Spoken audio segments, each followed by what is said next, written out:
Apollo 13, the space disaster that became NASA's finest hour. It was supposed to be routine. By April 1970, NASA had already put men on the moon, not once, but twice. Apollo 11 had made history, and Apollo 12 had quietly confirmed the feat. The world, it seemed, was already growing tired of the moon. Apollo 13 was to be the third successful lunar landing, piloted by three experienced astronauts: Commander Jim Lovell, Command Module pilot Jack Swigert, and Lunar Module pilot Fred Haise. But 55 hours and 54 minutes into the flight, at over 200,000 miles from Earth, the silence of space was shattered. "Houston, we've had a problem." The voice was calm, almost too calm. Jack Swigert had just flipped a switch to stir one of the oxygen tanks when the spacecraft suddenly lurched. Warning lights flashed, instruments spun, and a dull thud reverberated through the hull. Commander Jim Lovell looked out the window and saw something terrifying: a cloud of gas venting into space. An oxygen tank had exploded. With that, the Apollo 13 mission pivoted from lunar exploration to survival. The explosion and the crisis. The explosion crippled the service module. Oxygen tank number 2 was gone. Tank 1 was leaking. Fuel cells, which required oxygen to generate power, were rapidly shutting down. Within minutes, the command module was running on batteries and emergency reserves. Mission Control in Houston, led by Flight Director Gene Kranz, immediately realized the gravity of the situation. The crew could no longer land on the moon. The goal now was getting them home. But the challenges were staggering. The command module, Odyssey, had only limited power and oxygen left. If they stayed in it, they would die. The only lifeboat available was the lunar module, Aquarius, designed for 2 men for 2 days. It would now need to support 3 men for 4. A spaceship turned lifeboat. With quick thinking and remarkable calm, the crew powered down the command module and transferred to Aquarius. The lunar module had its own oxygen tanks, power, and life support, barely enough to keep them alive.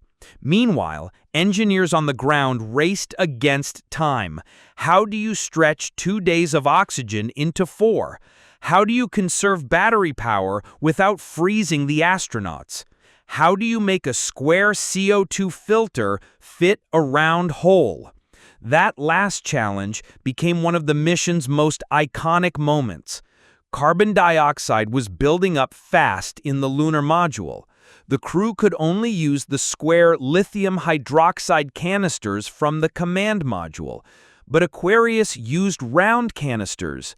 NASA engineers, working with slide rules and duct tape, devised a solution with plastic bags, cardboard, and socks. The astronauts built the makeshift device in space using voice instructions from Mission Control. It worked. The return trajectory. Another problem loomed: trajectory. After the explosion, the spacecraft was no longer on course to return to Earth.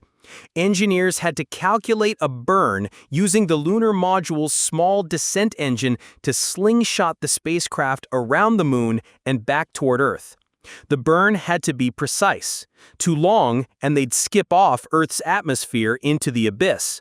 Too short, and they'd burn up. With limited instrumentation and no computer guidance, Lovell manually aligned the spacecraft using the Sun and Earth as reference points.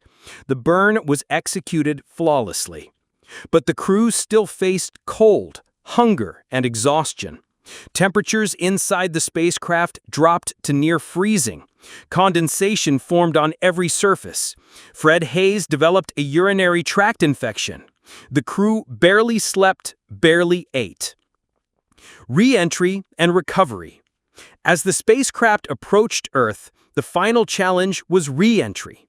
The crew had to power up the command module from its frozen state using only the limited energy remaining.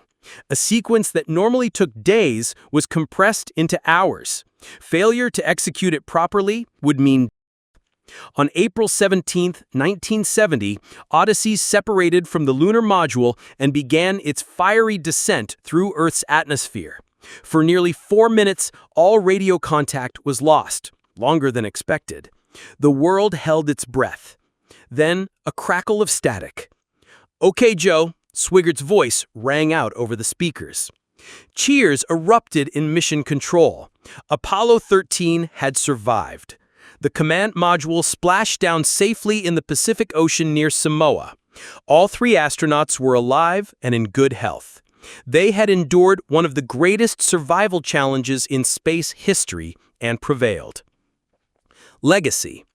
Apollo 13 never made it to the moon, but in the eyes of many, it was NASA's finest hour. The mission showcased the ingenuity, calm, and teamwork of hundreds of engineers, flight directors, and astronauts who worked together in a time of crisis. Gene Kranz, the flight director, later said, "Failure is not an option." That phrase became a cultural landmark, a symbol of resilience and problem-solving. Today, Apollo 13 is remembered not as a failure, but as a stunning success in human ingenuity and courage. It reminded the world that space exploration is not only about reaching new worlds, but about rising to impossible challenges and making it back home. And sometimes, that's the greater miracle.